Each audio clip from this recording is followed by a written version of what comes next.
Tonight we're going to make something that I have never made before. I called them hog pops just because it's funny.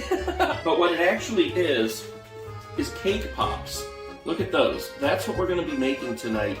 But we're going to be dipping them in peanut butter chocolate. Actually, I don't know that it's peanut butter chocolate, but we have these things called meltums. You melt these, and then after you make the cake pops, you dip these in, so it'll have like a peanut butter coating over a fudge pop. At least that's what the plan is. So here's everything we have to make these. The first and most important thing probably would be this cake pop maker. It's by a company called Baby Cakes. You can get these at Walmart. I think you can get them at Target. I actually had to order mine from Amazon because Walmart was out at the time. I believe this was about $25-30. They actually have a smaller one and a bigger one. So the smaller one you can get for about 20, the bigger one's about 45. This one was right in the middle. Wait a minute, I just saw a random cat outside. Yeah, kitty, kitty, kitty, kitty, kitty, kitty, kitty, kitty, kitty, kitty. Where are you? Kitty, kitty, kitty, kitty, kitty, kitty, kitty, kitty, kitty, kitty, kitty. So anyways, the next thing that we need, and you don't really have to get one of these. You can do this on the stove and the microwave.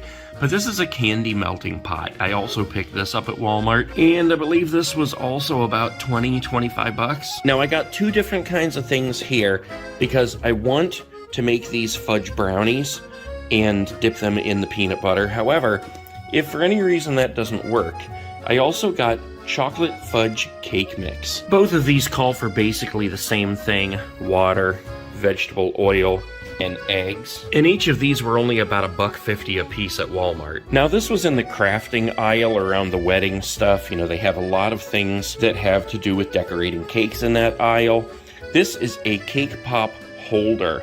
It's basically just a cardboard stand that after you dip them, you can stick them right in there and they will be held upright. I got the cookie sticks in the exact same aisle. These are about, they're 6 inches long. They actually had some gold ones. They had longer ones.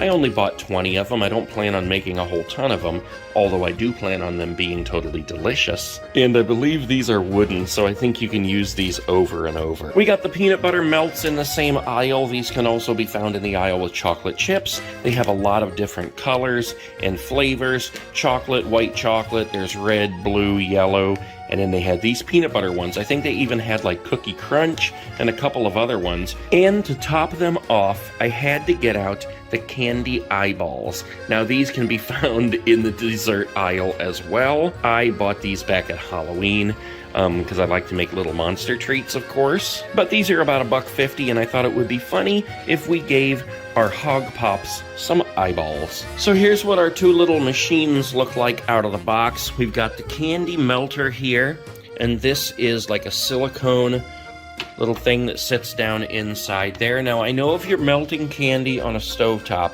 you have to have like a double boiler with water underneath, and that heats the pot above, and that's where you melt your candy. If you're doing it in a microwave, you can probably just put it in a microwavable bowl and melt it at like 30-second increments. So that's what came in the box with that. Pretty simple. Also came with instructions, as did the cake pops maker. And then here is the maker here. And if we open it up, you can see this is going to make pretty small little balls, but it'll be basically like golf ball sizes. It also came with this, which I assume is when you take them out of there, you put them in here to kind of cool down.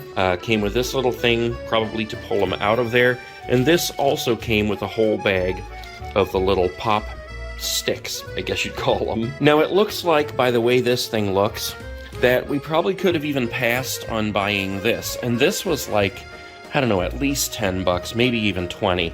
So I was very hesitant about buying that in the first place.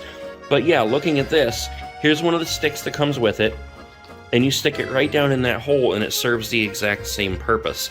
So if you wanted to decorate them like this, you don't even have to buy that. You can just use this that comes with your cake pop maker, and it serves the same purpose. Okay, so I've been watching some videos online just to make sure that I get a good idea of how to do this. Plus, I wanted to make sure, or at least see if anybody else has tried, to make them with fudge brownie mix. I only found one lady. She didn't say a whole lot about it, but it looked like they turned out good. So I'm going to go ahead and start with the fudge brownie mix. If this one for some reason doesn't work, then we'll mix up the chocolate fudge cake mix and we'll just use this one.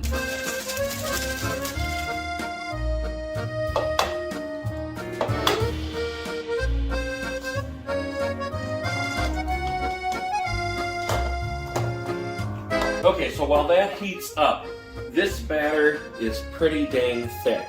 So one thing that I saw people doing online was that they took a Ziploc bag, put some of the batter in there, snipped off a little corner. That way it's like a bakery bag and you can squeeze it to put your batter into the little wells in here. Otherwise this might be kind of difficult because it is really, really thick.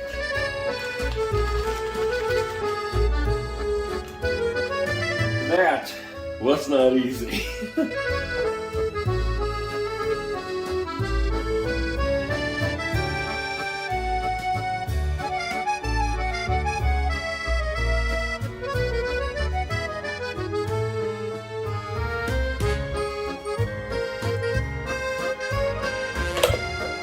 So that definitely worked much better than a spoon would have. And after I was done, I still have some in here. So I fold it over the end and I just use a bag clip to keep it closed so nothing would seep out. Apparently we give that anywhere from 4 to 6 minutes and then cake pops should come out, or at least cake balls. Okay, fudge brownie balls.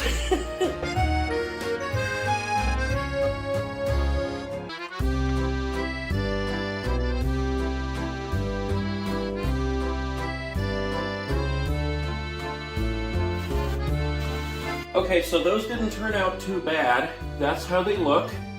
I had to be kind of gentle with them as I was taking them out, because at least they were very soft, but they're starting to firm up a little bit. So I think this is actually going to work.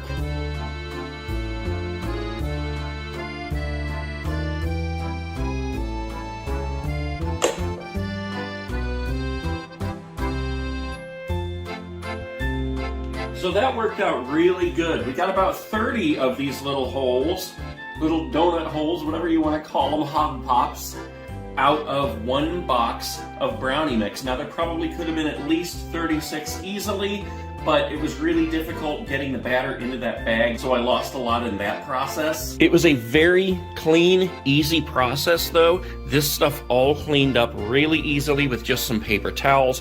And I did forget to say, you need to use a little bit of this oil spray, not necessarily this kind, but some kind of non-stick spray, right before you put your batter in there. I forgot to use it the first batch, and it still didn't stick, because it's a non-stick surface anyway, but just to be safe, get some kind of spray. But yeah, look at these already. They already look absolutely delicious.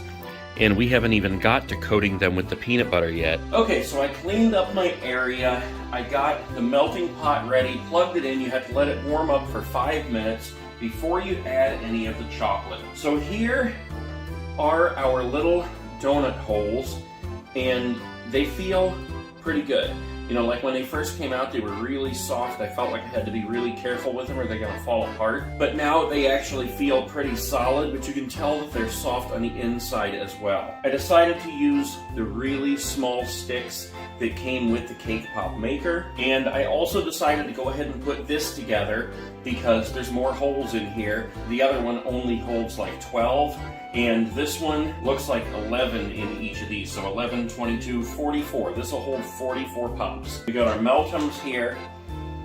And they smell like peanut butter, but they smell like kind of like a dull peanut butter. So I hope they taste good. I'm sure it will once we put them on the pops. I've used melting candies before and they tasted pretty good. Like if you remember when we made the Rice Krispie Monsters, we put the melting candy on those. It was really good. So I don't expect these are going to be bad. Okay, so that's been about 5 minutes. Let's go ahead and pour these in. It doesn't say what to use to stir it with, so I'm just going to use a spoon because I don't want to damage the silicone in there. Let's get our eyes prepared because we're going to need to put them on there when the candy is wet and soft.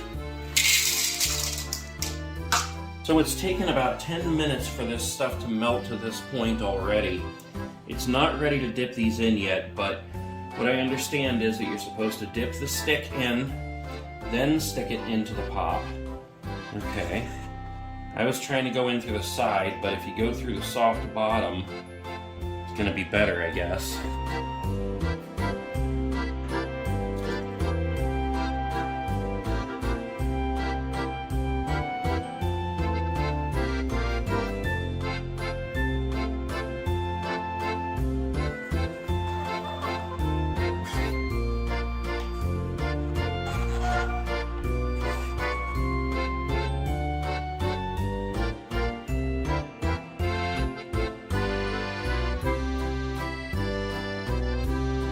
Alright guys, here they are, the final product. Look at that, they look like the Muppets. So this actually worked out pretty dang good. As you can see, I did not put eyes on all of them. I only wanted to put them on a couple. I really don't even know how these are going to taste, but we are about to try them out. So I'm going to use this one right here, which is just kind of disheveled and a not perfect one. Peanut butter candy over fudge brownie on a stick, aka Hog Pops.